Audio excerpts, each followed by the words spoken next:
More states and even cities are moving to ban forced reset triggers as they create chaos in the streets, according to one news outlet who could not actually cite a single instance of said chaos.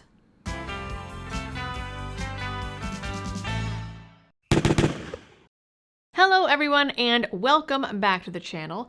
I recently did a video about a man who was arrested on machine gun charges for having a forced reset trigger at the range. Granted, the man made some epically bad decisions like renting a rifle at a range, taking it apart, and trying to modify it with a homemade forced reset trigger on the spot, which was a choice. And now another problem here is that the guy was from DC, which bans most things, including pretty much 3D printed everything, so he had a lot stacked against him for a guy experimenting with this stuff in public. Regardless, we do have a legal decision saying that forced reset triggers are not machine guns, but someone told on him, and it's another incident in what is becoming a pattern in this hysteria against FRTs. And this hysteria really kicked up when Rare Breed and the National Association of Gun Rights won their lawsuit against the DOJ, and then the DOJ settled its lawsuit with Rare Breed. Now we've got bans flying, states demanding the ATF keep people's property, and pearl-clutching exposés on FRTs that actually only talk about so-called Glock switches, trying to convince ignorant people that they are the same thing. And I'll show you an example of that in a minute. First, a little background here if you don't know the history. You might remember way back in ye old Biden era, the ATF increased their knock and talks that they were doing over all kinds of things.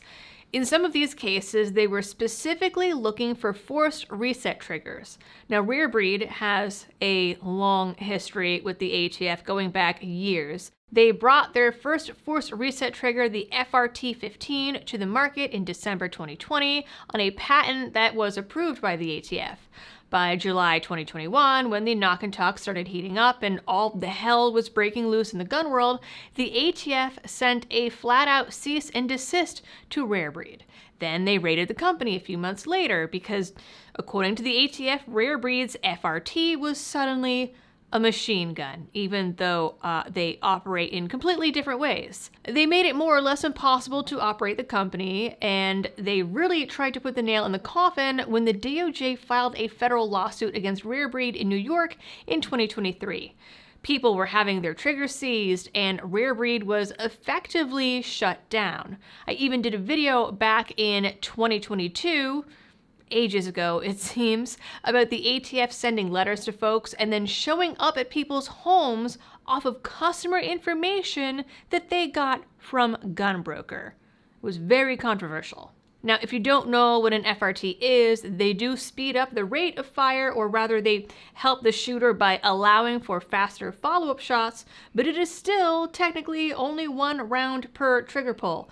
So no matter which way you dice it, it is not a machine gun. This has now been settled in court, thanks to Rare Breed joining up with NAGR to bring a case against the ATF and DOJ down in Texas. They won, which then convinced Trump's DOJ to settle the Fed case in New York and agree not to call these things machine guns, at least for now. It makes sense because in 2024 we had Cargill v. Garland, where the Supreme Court said the ATF couldn't just call bump stocks machine guns all willy-nilly, so logic dictates that should apply to Rare Breed FRTs too, or really all FRTs. But there are some complications here. First, this made the ATF say, okay, we'll return this property we seized with a catch. The catch is, all over the special page the ATF put together for this process, it says Rare Breed, Rare Breed, Rare Breed. They are applying this not a machine gun rule only to quote-unquote eligible FRTs, which they say, okay, nothing in a pistol, no Glock switches, etc., but then all over the page specifically mention Rare Breed FRTs and wide open triggers specifically, by name. So while the judge's ruling says that these things aren't machine guns, the ATF at least seems to be interpreting it as only Rare Breed FRTs are approved. I mean, and if you've been following the ATF for like 5 minutes, this should come as no surprise to you. Second, people who know nothing about firearms are equating these things to Glock switches, panic ensues, and now we have more cities and states signing on to bans. Now, there were already some places that banned these FRTs, and the DOJ says that they can do that. First thing that happened, we had a handful of states signing a letter and asking the ATF not to return people's property as a public safety issue. Then they filed a lawsuit to try and get the DOJ to reverse their decision. Basically, that, to my knowledge, is still floating around in limbo. I haven't seen many or really any updates on it in a couple months. But to try and drum up the panic, we have articles like this one by WLBT3. FRTs are triggering chaos in Mississippi. Not only is this ridiculous, but they started their whole piece comparing FRTs to Glock switches used by bad guys to injure and kill cops. Then they say, now there's another semi-automatic conversion device that is causing concern. Dun dun dun! The article then specifically references the forced reset triggers made by Rare Breed. You have seen what a Glock switch or auto sear does to a semi-automatic weapon. It is an attachment that turns the firearm into a machine gun, which is against federal law, the article says, as if they are remotely the same thing.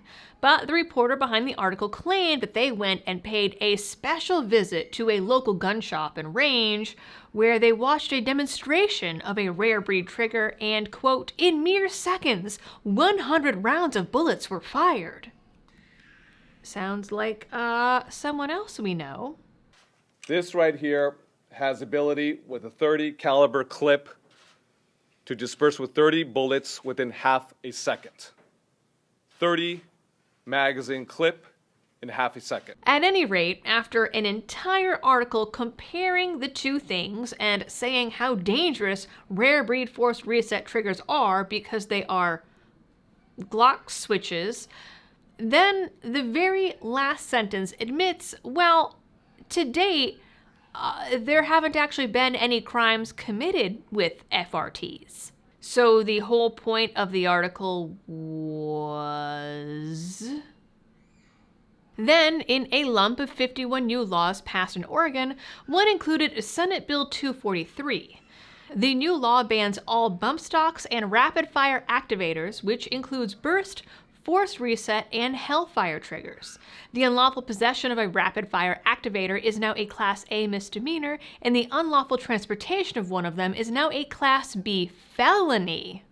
The article about it flat out says that this came as a direct result of the Cargill case, which was also part of the deciding factor in the Rare Breed case. York, Pennsylvania passed their own ordinance in September following similar logic. Said the mayor, all the advice that I've been given is that these items are outside of the protections. They're accessories. They're not guns. And we have a right to limit these things that can turn a regular gun into a violent killing machine. And according to the police, despite the legal precedent saying otherwise, FRTs turn regular semi-autos into full autos. Their ordinance bans the sale, use, and manufacture of FRTs specifically, likening them again to auto sears and trigger cranks. During a presser, the police commissioner told the public that the law was needed so that law enforcement has a fighting chance of stopping crime. Now, just this week, the Smoking Gun released an article freaking out that two companies are making forced reset triggers for pistols. They, too, liken FRTs to Glock switches and call it a new era of Trump-approved machine guns, basically. Though they do have one solid point, that the Trump administration agreed to leave Rare Breed alone so long as they didn't design any FRTs for pistols. So, technically speaking, these other companies seem to be poking the bear here. And if the law decides to come down on them, they might have a hard time defending their position because A, they are designing FRTs for pistols, and B, their company name isn't Rare Breed. I mean, the government has done crazier things. With the amount of panic that these things are getting on the heels of all the Glock switch stuff, I honestly would not be surprised if New York or Illinois or one of these states that's suing Glock or one of the cities suing Glock decides that these pistol FRTs are next. So it's something to keep an eye on. As in my last video, I told you guys how Glock is discontinuing a bunch of their models of pistols, presumably over these lawsuits and bans targeting them. Some of these places might need a new target. Alright, ladies and gentlemen, that is it for this video. You guys know the drill for all of the algorithm things. Please like, share, and subscribe if you are new here. Ring the notification bell and drop a comment down below. And as always, thanks for tuning in. Stay safe out there and happy shooting.